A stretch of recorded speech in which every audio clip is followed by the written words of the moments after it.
Eu quero pregar um novo sermão sobre um tema que eu já utilizei e não consegui encontrar nenhum título melhor do que esse.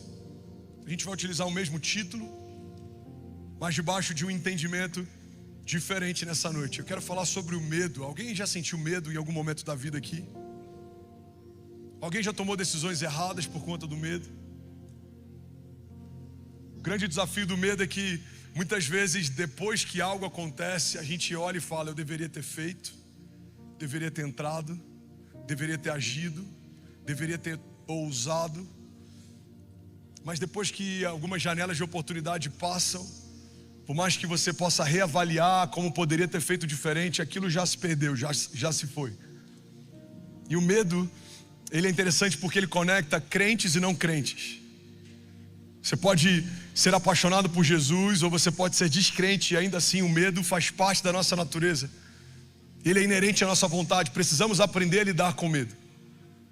Mas a palavra fala a respeito de uma nova natureza, e a partir dessa nova natureza existe um revestimento, e a partir desse revestimento existe uma nova autoridade, e é sobre isso que eu quero falar nessa noite. Alguém está comigo? Diga amém.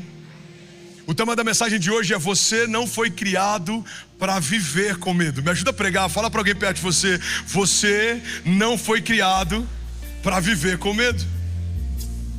Sabe, o medo é uma das armas mais antigas do inferno. Na verdade, o medo entra em cena quando o pecado entra em cena.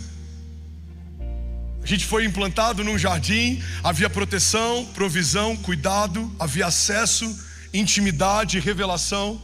Irmão, olha para mim, quando você quiser entender qual é o plano original de Deus para mim, você não precisa acessar o futuro, você precisa voltar na origem. Tem uma pregação minha alguns anos atrás, que o tema dela é Back to the Future, e eu falo que tudo o que precisamos saber sobre o nosso futuro já foi escrito na nossa origem. Qual é o plano de Deus para mim, pastor? Qual é o projeto de Deus para minha casa? As mesmas realidades que a gente tinha no jardim. No jardim havia cuidado, havia provisão, havia intimidade, havia revelação. No jardim, todos os dias, crescíamos em entendimento de quem Deus era e o que Ele tinha para nós. No jardim havia alegria na presença. Sabe o que o salmista diz? Alegrei-me quando disseram: vamos à casa do Senhor. Essa alegria na presença, ela vem desde o jardim. Quando o homem ouvia os passos de Deus, ele se alegrava porque ele sabia: o Pai veio para se encontrar comigo. Mas a Bíblia diz que quando o homem peca, pela primeira vez depois da queda, quando o homem ouve os passos de Deus no jardim, ao invés de se alegrar, ele sente algo que era novo, ele sente medo. Irmão, olha para mim. A Bíblia diz que quando Deus se aproxima, Ele não questiona Adão sobre o que Adão fez. Ele pergunta para Adão aonde Adão está. Ele não fala: Adão, o que você fez? Ele fala: Adão, onde você está? Porque quando Deus pergunta: Adão, onde você está? Adão olha para si e percebe: pela primeira vez eu estou me escondendo do meu Criador. Pela primeira vez a voz de Deus gerou em mim medo e não alegria e expectativa. Quando Deus pergunta para Adão aonde ele está, não é porque Deus precisava da resposta, é porque Adão precisava dela. Pela primeira vez, um drive novo foi instalado sobre uma nova plataforma. A natureza, depois do pecado, carregava algumas características que a natureza antes do pecado não carregava. Eu lembro que eu estava internado em 2017 e eu assisti um filme durante 35 dias de internação. Eu sou apaixonado por filmes. Irmão, eu gosto tanto de filmes que quando eu era novo eu recebia algumas cestas de chocolate da locadora, só para você entender o nível. Eu fui top 10 da locadora muitas vezes. Provavelmente minha foto estava ali no bastidor da locadora. Eu era alguém que batia todos os recordes. E eu lembro que eu fui internado, e aí eu estava no CTI, depois me levaram para um quarto. E quando eu entrei no quarto, tinha um ar-condicionado, uma TV e uma maca. Eu falei: eu posso ficar aqui por meses. E aí Deus falou comigo de forma bem clara: deserto não é lugar de distração, deserto é lugar de aprendizado. Não se distraia. E aí eu assisti um filme por 35 dias. E esse filme se chama Beleza Oculta. Se você não assistiu, assista. Se você está online, só não assista durante o culto. Deixa o culto terminar e você aluga, ok? E esse filme com Will Smith, ele começa falando algo, Johnny, no início que para mim explodiu a minha mente. Ele fala que existe algo que conecta toda a humanidade: o amor, o tempo e a morte. Se tornou o capítulo do meu livro que foi escrito durante a minha internação. Ele fala: todos temos preocupação com o tempo. Todos temos o desejo e a expectativa de sermos amados. E todos temos um desafio de lidar com a morte. Irmão, eu lembro que eu parei o filme e eu falei: tem alguma revelação nisso aqui, isso aqui é muito bom. E aí Deus falou comigo: dessas 3 coisas, filho, só uma delas estava disponível no jardim antes do pecado: só o amor. O homem não tinha relação com o tempo, porque fomos feitos eternos como o nosso Pai eterno é. E o homem não tinha que lidar com a morte, porque a gente não foi feito para perder ninguém. Você sabe por que o luto dói tanto? Porque o luto vai de encontro à nossa natureza original. A limitação da vida na terra é estabelecida depois do pecado. A Bíblia diz que depois que o homem pecou, fomos expulsos do jardim. A mulher então passa a sentir dores de parto. Agora a gente vive do nosso suor. Ou seja, até aquele momento, o homem ele não semeava para colher, ele colhia para replantar. O favor de Deus foi a base inicial do jardim. Mas a partir do pecado, agora é estabelecido uma dinâmica de esforço. Se você não trabalhar, não tem. Se você não semear, não colhe. Alguém está comigo? Diga amém. E aí Deus então estabelece o limite do homem: de 120 anos não passará. Então o amor, o tempo e a morte fazem jus a uma mudança de natureza. No jardim acessávamos o amor, nos movíamos em amor, tínhamos a revelação do amor, mas depois do pecado conhecemos o tempo e a morte. Por que a gente sente medo? O medo é uma expressão de incapacidade. O medo deixa bem claro o que eu não consigo, o que eu não posso, o que eu não tenho, o que eu não sei. É como um pai que tem um filho doente, a gente tem medo de perdê-lo. É como um momento desafiador na tua empresa, no teu negócio, você tem medo de sucumbir. É como uma crise na tua empresa, você tem medo de quebrar. Mas é nesse lugar que a gente precisa acessar aquele que é a fonte de todas as coisas. Tudo que me falta escorre de Jesus. Eu preciso de provisão, ele se apresenta como Jeová Jireh, o Deus provedor. Eu preciso de cura, ele se apresenta como Jeová Rafá, o Deus que cura. Eu me sinto só, ele se apresenta como Emanuel, Deus conosco, Deus de perto. Eu estou em meio a batalhas, ele se apresenta como Jeová Nissi, o Senhor é a nossa bandeira, ele é o estandarte que vai à frente das nossas batalhas. Para cada uma das minhas debilidades, existe uma faceta do caráter de Deus que se revela como a provisão naquilo que me falta. Alguém está comigo? Diga amém. Então o medo é um desafio, mas pode se tornar um convite. Todas as vezes que eu sinto medo, eu preciso acessar no caráter de Deus aquilo que eu preciso para vencer aquilo que está diante de mim. Talvez você me ouve e você vai dizer: pastor, o meu medo hoje é perder o meu casamento. Eu quero te apresentar o maior interessado em manter a tua aliança de pé, o Deus que te viu quando ninguém via. Talvez alguém vai dizer: pastor, o meu medo é desanimar na fé, é apostatar, é desviar. Eu quero te apresentar nessa noite o Deus que te amou primeiro, que te viu primeiro e que entregou o seu único filho para que você pudesse crer, não perecer e ser salvo. Alguém vai dizer: pastor, eu tenho medo de não viver as promessas.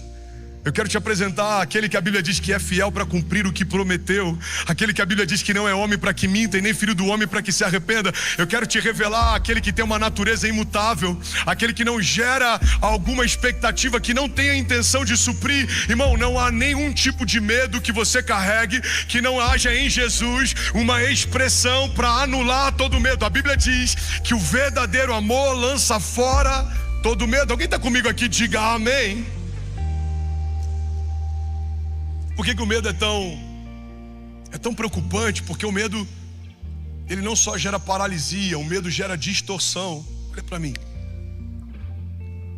O medo não só te faz parar, mas mesmo enquanto você está em movimento, ele pode te fazer enxergar as coisas diferente de como elas são.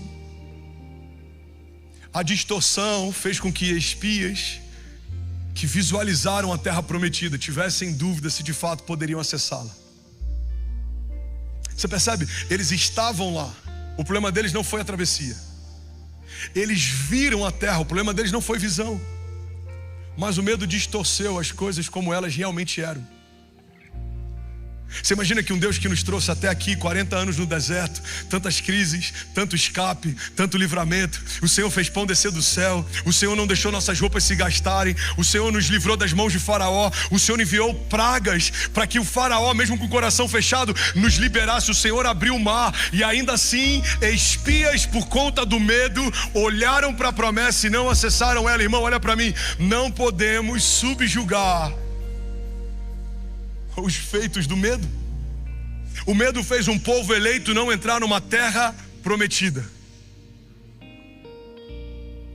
O medo faz muitos homens de Deus apaixonados por Ele viverem uma vida comum. Tiago diz que pecado não é só o mal que eu cometo, mas o bem que podendo fazer não faço. Você sabe qual que é o pecado de alguns de nós por conta do medo? Aceitamos a construção de uma vida ordinária, mesmo carregando dentro de nós uma unção para viver uma história extraordinária. Aceitamos a ideia de sermos homens comuns, passando pela terra sem deixar marcas, mesmo tendo sido ungido pelo Senhor, para fazermos em nome dele grandes feitos e mudarmos a história. Por isso que eu amo quando Martin Luther King diz aquele discurso que se tornou tão icônico: I have a dream, eu tenho um sonho. Alguém que sonhou um sonho de Deus fez uma geração passar a sonhar. José, ele falou: eu tenho um sonho, Deus me deu uma visão, e agora toda uma geração passou a sonhar os sonhos de um sonhador, porque ele foi ousado, não olhou para os desafios, não se limitou àquilo que era possível, mas debaixo de uma visão de Deus, ele creu naquilo que era inacreditável. Foi assim com Neemias. Neemias ouve relatos da sua cidade natal. A cidade está destruída, as muralhas fortificadas foram desfeitas, e a Bíblia diz que ele chora. Você está comigo, irmão? Primeira coisa que acontece, Neemias ouve e ele se senta para chorar. Aí em seguida ele se ajoelha e ora. Ele clama, ele pede, ele ora, ele intercede. E a Bíblia diz que depois ele se levanta e age. Eu lembro que essa mensagem mudou minha vida. Alguém está recebendo algo de Deus aqui nessa noite? Essa mensagem mudou a minha vida. Os 3 níveis de Neemias diante de uma crise. Primeiro, ele se senta e chora. Você não vai resolver um problema que não dói em você. Você não vai dar destino a algo que não te incomoda. Você não vai ser a solução de algo que para você não é um problema. Davi derruba um gigante porque um exército inteiro ouvia o gigante profanando o exército de Deus, mas não se incomodava mais. Por que Davi fez o que ninguém fez? Porque para Davi era inaceitável alguém vulgarizar o povo de Deus. Você não vai resolver algo que não te incomoda. Eu lembro de uma mensagem que eu ministrei algum tempo atrás sobre autorresponsabilidade. Você é responsável por tudo aquilo que você tolera. Meu casamento é um lixo, mas eu tolero. Minha vida com Deus é um lixo, mas eu tolero. Meu conhecimento de quem Deus é e das minhas promessas são um lixo, mas eu tolero. Você é responsável por tudo que você tolera. Primeiro nível de Neemias, ele ouve, se senta e chora. Existe consciência. Ele entendeu, algo não vai bem, algo não está legal. Segundo nível, ele se ajoelha e ora, porque ele entendeu, se o Senhor não fizer, eu não posso fazer.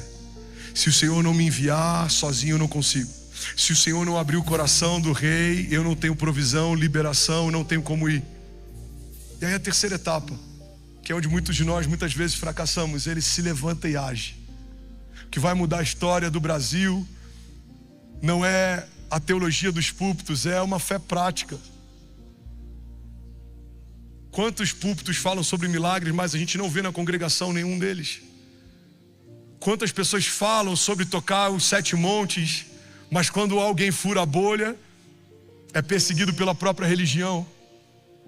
O que vai mudar a história não é o quanto falamos a respeito da mudança, mas é quando isso de fato começa a nos incomodar a ponto de nos levantarmos para sermos a igreja que a gente sonha, para fazermos aquilo que a gente acredita, para vivermos aquilo que a gente carrega. Alguém está comigo? Diga amém.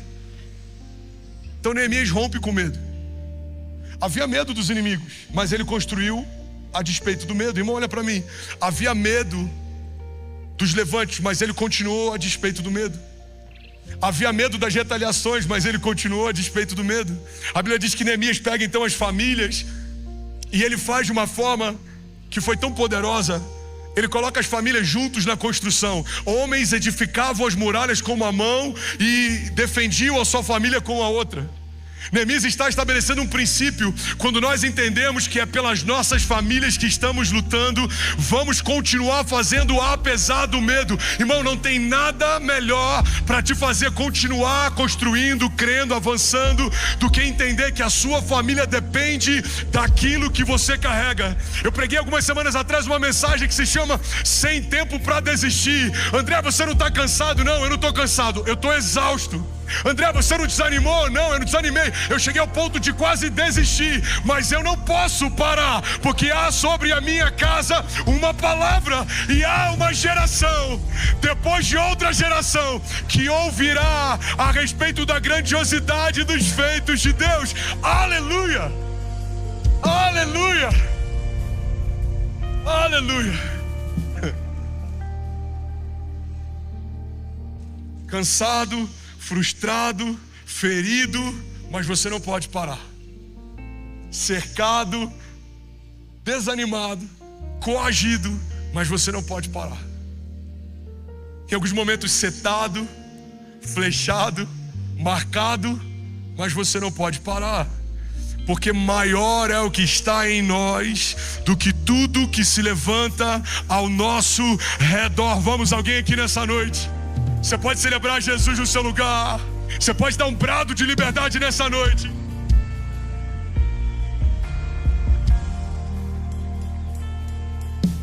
Aleluia.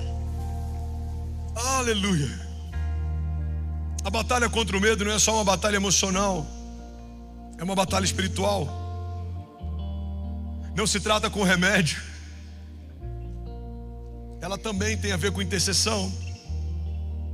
A batalha contra o medo não é só sobre terapia, mas também é sobre congregar, sobre ouvir a palavra, sobre se alimentar do nosso futuro, sobre ouvir a respeito do nosso destino profético, sobre ser relembrado a respeito daquilo que nos dá esperança. Quantas vezes foi a Késia que me manteve de pé e me lembrou que eu, cansado, estava querendo esquecer. Quantas vezes uma mesa de destino, um amigo, um conselho. Quantas vezes lá no rancho, sentado em torno de uma fogueira, alguém liberou uma palavra que sem saber para mim foi bálsamo. Quantas vezes, irmão, a mesa certa te coloca de pé, te anima. Por isso que a Bíblia diz: não caminhe segundo o conselho dos ímpios, não se sente na roda dos escarnecedores. O escárnio gera morte.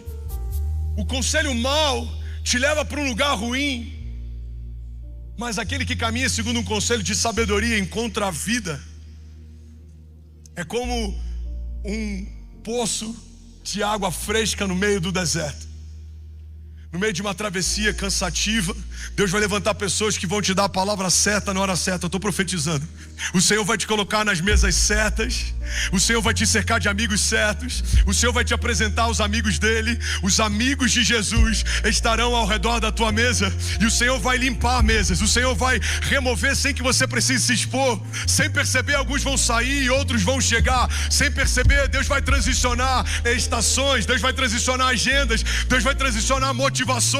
Quem sabe a raiz do medo não tem sido você se alimentar tanto daquilo que é natural, a ponto de você se esquecer de uma promessa sobrenatural. Ei, a notícia da terra sempre será sobre algo quebrado, algo falido, algo escasso, mas há uma boa nova no céu, e a boa nova no céu é: não há crise, não há escassez, não há morte, não há choro, não há luto. O nosso rei está preparando uma morada para nós, e naquele grande dia ele virá nos buscar. Aleluia. Você pode celebrar Jesus no seu lugar. Aleluia. Jesus. Aleluia. Entenda isso. Seu inimigo não precisa parar você. Ele só precisa intimidar você. Nem sempre ele vai usar armas poderosas. Nem sempre ele vai usar estratégias milenares. Ele só precisa acessar o teu coração. Porque um homem com medo esquece quem é. E quem esquece quem é não manifesta o que carrega. Guarda isso aqui, irmão. Eu lembro que um tempo atrás eu vi algo que me chamou a atenção. Pegaram um elefante que pesa algumas toneladas e amarraram ele em um lugar, e ele tentava sair e não conseguia, e ele tentava sair e não conseguia, até que eles conseguiram, olha para mim, pega isso, eles conseguiram deformar o entendimento dele a respeito da própria identidade. E aí depois que eles chegam nesse lugar, eles brincam amarrando elefantes em cadeiras plásticas. Você já viu aquela cadeira de bar? E eles falam, nunca mais ele sai daqui, porque nós conseguimos fazer ele acreditar que não consegue. O inimigo da nossa alma não precisa te fazer não conseguir. Ele só precisa fazer você acreditar que não consegue. Ele não pode cancelar uma herança estabelecida em Cristo sobre você, mas ele precisa fazer com que a tua mentalidade te faça andar como escravo e não como filho. Ele não pode cancelar o que foi liberado sobre você, mas ele pode deixar você tão confuso a ponto de ouvir tantas coisas e se esquecer do que não deveria esquecer. Eu falei sobre isso alguns dias atrás, essa frase do Bill Johnson. Ele diz que o nosso desafio com a fé não é a incapacidade em ouvir a voz de Deus, mas é a nossa disponibilidade em ouvir todas as outras vozes. O desafio de uma grande parte de quem me ouve aqui não é me ouvir. O desafio de uma grande parte de quem congrega aqui não é de aceitar que a palavra de Deus é real. O nosso problema é quando na segunda-feira outras palavras são misturadas à palavra que ouvimos da boca de Deus. E aí entramos em dúvida. E nessa batalha precisamos escolher, quando formos equalizar a quem ouvimos, o que ouvimos, qual dessas vozes vai ter a primeira parte. O que Deus fala a teu respeito, ou o que outros dizem sobre quem você é. O que o Senhor diz a teu respeito, ou o que alguns resultados e números dizem a respeito de quem você é. Não há nada mais convidativo, principalmente em tempos como os que a gente vive, do que estabelecer uma identidade própria a partir de uma validação social. A gente é validado pelo número de seguidores, a gente é validado pelo carro que dirige, a gente é validado até pelo tamanho da igreja que lidera. E quando métricas exteriores começam a definir aquilo que a gente carrega, a gente tem um grande problema. No tempo da boa safra, a validação nos faz voar alto. Mas no tempo da crise, a rejeição nos faz desejar a morte. No meio do Covid, bilionários que se tornaram milionários tiraram a sua vida. Não porque não eram ricos, mas porque não compunham mais uma lista fútil de homens que tinham bilhões. O que eu quero propor nessa noite, irmão, é que você não foi criado para viver com medo. Você não foi criado para viver pelo que sente. Você não foi criado para viver pelo que vê. Você não foi criado para viver pelo que acha. Você não foi criado para viver pelo que dizem. Você foi criado para viver segundo uma palavra de Deus. E aquele que começou a boa obra é fiel para concluir aquilo que começou. Alguém está comigo aqui? Diga amém. Alguém consegue ouvir mais 10 minutos dessa pregação? Diga amém. Você pode celebrar Jesus no seu lugar. Você pode dar um brado de liberdade. Aleluia. Aleluia. Aleluia. Hoje está um pouco calor aqui, vocês estão sentindo? A gente estava com uma reserva muito baixa de diesel e a gente precisou ligar bem em cima da hora para poder ter diesel para o culto. Então se você está sentindo calor e quiser semear diesel na casa, seria poderoso, amém? Fica a dica. 2 Timóteo 1,7 diz: pois Deus não nos deu espírito de covardia, mas de poder, de amor e de equilíbrio. Irmão, olha para mim. Paulo envia uma carta para Timóteo à beira da morte. ele está preso, ele está cativo, e ele está enviando para o seu pupilo uma carta que vai muito além de um conselho. Paulo está liberando sobre Timóteo uma revelação. Ele está dizendo: Deus não nos deu, igreja, olha para mim, Deus não nos deu, Timóteo, espírito de covardia. Em outras palavras, ele está dizendo: Timóteo, se não foi o Senhor quem nos deu espírito de covardia, nós não deveremos carregar esse espírito, não vem de Deus para nós. E aí ele conclui dizendo: mas Deus nos deu poder, amor e equilíbrio. O entendimento da origem dos espíritos faz com que a gente discina o que é para carregar e o que é para repreender. Você sabia que existe o Espírito Santo de Deus, mas existem vários outros espíritos também?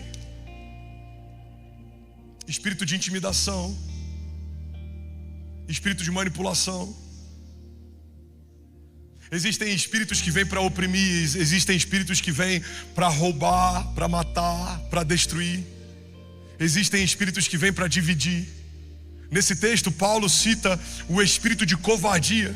O que ele está dizendo é: se Deus não te deu, você não deve carregar. Você pode levantar sua mão direita e declarar isso nessa noite. Diga: se o Senhor não me deu espírito de covardia, diga: eu não vou carregar. Diga: o Senhor me deu poder, o Senhor me deu amor, o Senhor me deu equilíbrio.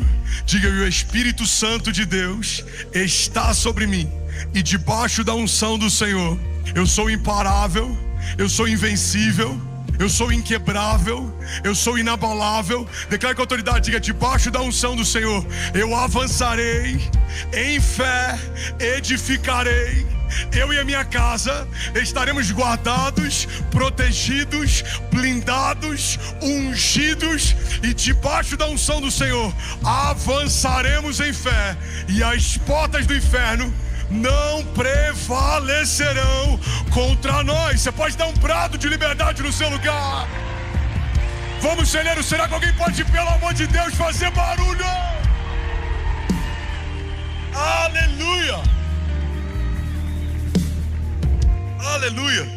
1 João 4 diz: amados, não creiais em todo o Espírito, mas provai se os Espíritos são de Deus. Nem toda vontade que eu tenho é uma vontade que nasce do Senhor. Nem todo pensamento que eu carrego é um pensamento que nasceu de Deus. Nem tudo que eu acho é algo que nasceu de Deus. A Bíblia diz que o povo de Deus perece por falta de conhecimento. Tem vezes que a gente acha que o medo é zelo. Irmão, olha para mim. Tem muito homem medroso achando que se tornou zeloso. Não, pastor, o tempo, a sabedoria, a experiência me faz ser zeloso. Não, talvez você seja só alguém medroso que não quer depender de um milagre, por isso prefere não se lançar. Por isso você sempre adia algo que Deus te pediu para fazer, porque parece sabedoria. Eu conheço muitos líderes, muitos pastores, que há décadas profetizam aquilo que a congregação não vive, porque falam sobre uma fé ousada, mas não têm coragem de ousar. Falam sobre o Deus que provê, mas não tem coragem de depender da provisão de Deus no meio de uma travessia no deserto. Não adianta ensinar o pão que desce do céu, se em algumas jornadas, quando Deus nos manda abrir mão de um lugar conhecido para nos lançar no novo dele, preferimos ficar com as cebolas do Egito do que comer o pão do céu no deserto. Alguém está comigo? Diga amém. Quantas vezes Deus nos diz: saia, recomece, e a gente prefere ficar no lugar conhecido do que se lançar no extraordinário desconhecido de Deus. Irmão, guarda isso aqui em nome de Jesus. Alguém está recebendo algo aqui nessa noite? O novo de Deus é desconhecido, mas nunca será incerto. Pega isso aqui, deixa você digerir isso dentro de você. O que é algo incerto?